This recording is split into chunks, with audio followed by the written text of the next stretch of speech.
It's a pleasure to meet you. I didn't have a chance at TwitchCon, but I'm sure you actually had a enjoyable convention in Vegas. Yeah, nice to meet you as well. And Vegas was an interesting venue to hold TwitchCon, but I think everyone made it out alive, so can't complain too much. Both excellent. Well, hey, thank you for jumping on the line. Is because one of the things that we want to talk about is your company, Evolved Talent Agency, and you guys made a presence at TwitchCon. So tell us, for those people who don't know, what is Evolved Talent Agency?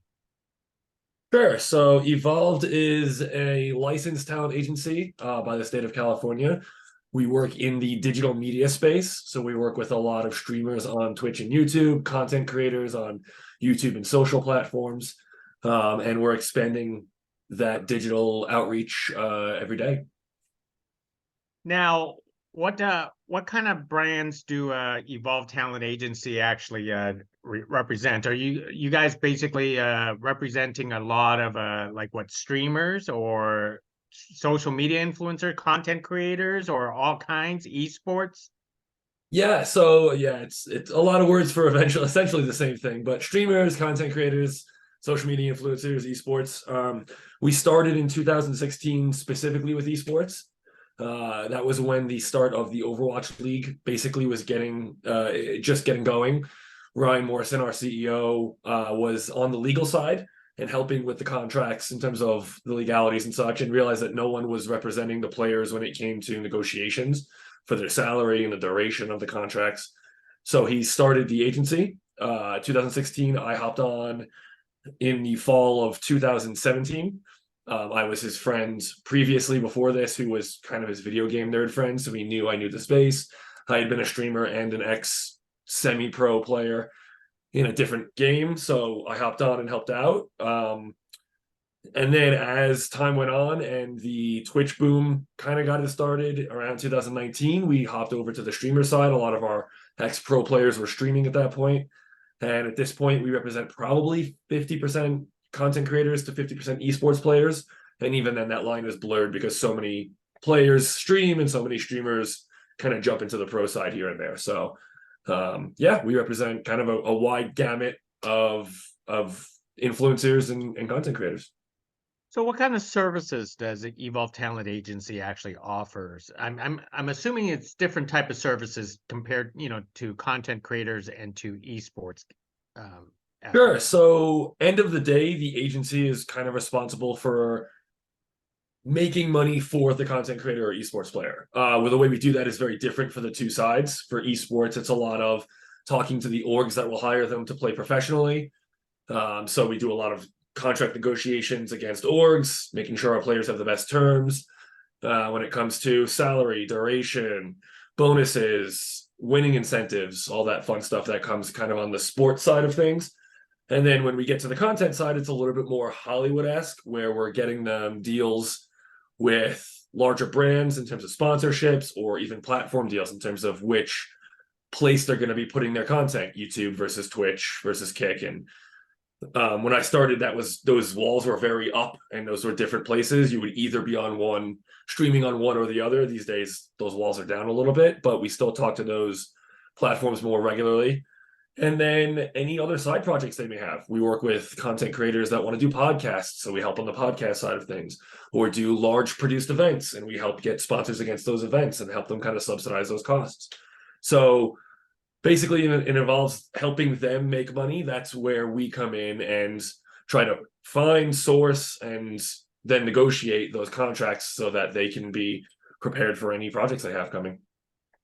So how active is your agency involved in a lot of these creators on a day-to-day basis, or is it basically depending on projects? It depends on our relationship with the content creator. Some content creators want to talk every day about things that are coming up, the state of the industry, in which case we're always online to say, yeah, let's chat, let's have a conversation, let's hop on a call, let's talk on Discord. Some content creators only want to talk when it comes to, hey, I have a project coming up.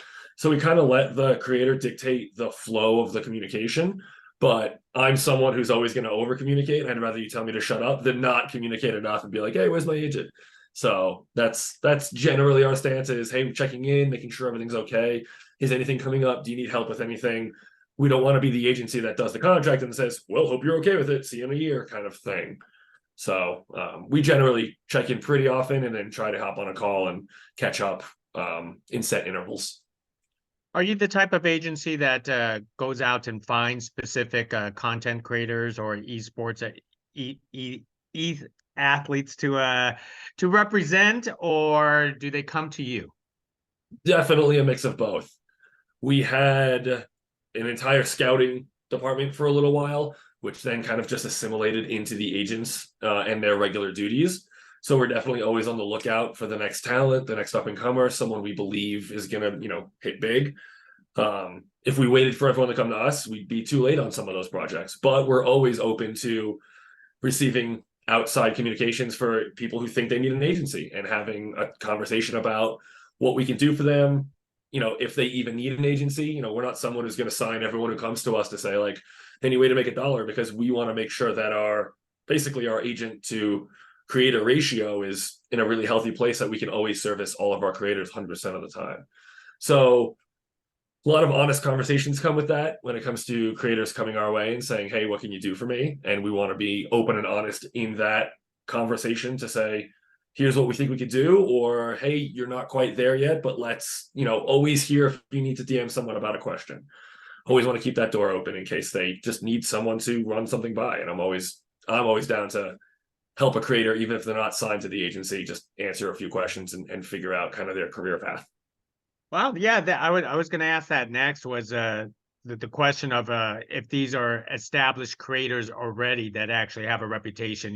You're not basically an agency saying, oh, you have 0 followers and let's start something new. Yeah. So we have in the past for sure. It really depends on where we see their trajectory going. We definitely have a number of creators who aren't necessarily part of the upper echelon, if you will, already. We've signed a number of creators who started with 50 viewers. We signed XQC when he was a professional Overwatch player and had 700 followers. And when he jumped over from professional esports to content creator, we obviously had to kind of make that jump with him, and now look where he is. So definitely always keeping our eye on creators that we believe in, on creators that are just getting their start, but we think there's something there. So it's definitely not an established creator that we're always looking to sign. It could definitely be someone who we feel can make it big for whatever reason. So how many clients do you actually have now? I'm assuming it's in the hundreds. I think it's over 200. No, we are currently at 138 clients. Many of them, of course, like I said, 50-50 between esports and content creator. And a lot of those clients are ones that we've had since almost I started in 2017. So a lot of those clients came from the Overwatch League or other leagues that were starting around that time and just kind of grew their brand from the league and either retired and now are doing streaming or jumped into other esports. So I would say we probably have 10 15 clients that have been around with us for the full 6 years, and others that have been around for 4 years plus, and then obviously a whole slew of new creators when COVID happened and everyone was inside and streaming picked up. Twitch kind of had a huge growth spurt. Obviously we picked up a number of clients there as well. Wow. So your presence at TwitchCon was it just to represent some of your clients who are already there, or was just to basically present yourself to more people at the convention? Definitely a mix of both. TwitchCon's one of those yearly events that it's just a great time to show face with the clients, meet them in person. Our agency is based in LA, but we have a number of agents, including myself, who aren't in LA. But more importantly, there's very few clients that are even in LA.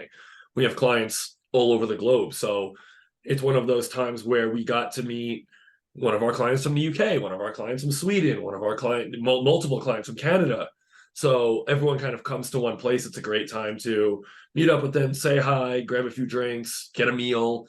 We had a lounge this year, so come into the lounge, get away from the crowds, put your stuff down, sit on the couch, relax. Don't feel like you have to be on. For a lot of our creators who, when they're walking the floor or doing their panels, have to have that air of like, all right, I'm on, I'm 100% right now. And when it's in Vegas, it's hard to be 100% of the time. So that was a large portion of it, was definitely meeting up with our current clients. Another portion, obviously, with the lounge was, hey, bring other content creators to the lounge. It doesn't have to be an evolved only thing. We'd love to meet potential new clients. We'd love to meet people in the scene who aren't new clients necessarily. If there's a streamer who's with another agency but just wants to say hi, absolutely. This is, we're not going there thinking we're going to leave with 10 signings. We're going there to say, hey, we're evolved. We've been a part of the scene for a long time. Many of us are ex-professional players or streamers, and we're not just people in suits that you think of with traditional agencies. So that's a large part of showing faces, showing them that we're more than just the people behind the keyboard, sending them contracts. Yeah, that is true. I guess face to face is always a pleasure in this type of industry, rather than communicating like virtually, like what we're actually doing right now. Yeah, especially after the last 3 years of being, relatively stuck inside. It's last TwitchCon was, I think, the first year people were like, oh, we get to get out. And even then people were really cautious. This year, I think people, especially in Vegas, let loose a little bit more and we're like, let's go to TwitchCon to make it a full experience. And we wanted to be there to have that experience with them. Yeah, it is terrific. I know you're I don't want to ask. I guess I'll have to ask is can you tell us some of your biggest, name drop some of your biggest clients, or do you want to keep it on hush hush? No, we can absolutely. I mean, we're plastering them on our website, so it's not like it's necessarily a secret. So I'm definitely proud to work with some of the largest streamers, in the planet. We work with XQC and Amaranth, the largest male and female streamer previously on Twitch, now on Twitch and Kick. Germa is one of our largest streamers, the Potes sisters, Alinity, Kit Boga, Super, Asana on the esports side. So we have a large number of creators and esports players who we're super proud to work with. And that, that's just our larger creators. We've been working with people like Baby Bay and Corey since, year 2 of the Overwatch League, and super proud to be working with those guys. Sancho West, who is a Fortnite / multi-game commentator and host, and was actually the host of TwitchCon Rivals. So definitely have a wide array of clients, all of which we're really super proud to work with. But, obviously we have the upper echelon and some of the larger creators that we have been working with for years and are really proud to, say that they call Evolved home. Most excellent. Well, let me, Vinny, I've taken a little bit of your time already. I know you have a busy schedule, Okay, and so on. I don't know. Maybe you want to go streaming or something like that. But I'm out of the game. That's why I'm behind the scenes these days. It's much better to be helping the streamers than to try and do it myself anymore. most excellent. Well, let me wrap it up with something like this. Is so if someone's actually interested in the services of Evolved, how do they contact you, or how do they reach out to you folks? Yeah, absolutely. So kind of the traditional ways that, the newer generation does. You can DM us on Twitter. You can email us, which you can find on our website. You can reach out to us directly on Discord. So definitely a number of ways if you want to reach out. Contact at evolve.gg is a great way to do that. And then obviously we're on all the social media platforms. So if, LinkedIn, Twitter, then can always find us there. Okay, most excellent. Well, thank you very much, Vinny, for carrying this conversation about Evolve Talent Agency. I'm sure we're going to talk again down the road, or meet in person, and we'll discuss a lot more things further, and perhaps I will have a chance to speak to some of your clients and interview them, give them some shout outs. Absolutely. Sounds good. I appreciate the time, and always down to discuss the industry and what we do. Most excellent. Thank you very much. Next time. Have a good one.